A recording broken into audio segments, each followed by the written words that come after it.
From the Insert tab in the block panel, insert the block and right-click on this block, go to Block Editor, and in here make sure that you have your authoring palettes on, and this is where you'll manipulate this block to make it a dynamic block.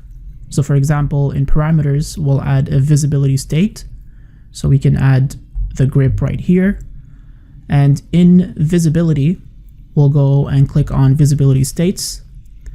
We'll create a new one called visible, and this is where we'll show all objects. A new one called unvisible, so this will hide all objects, and we can delete this first one.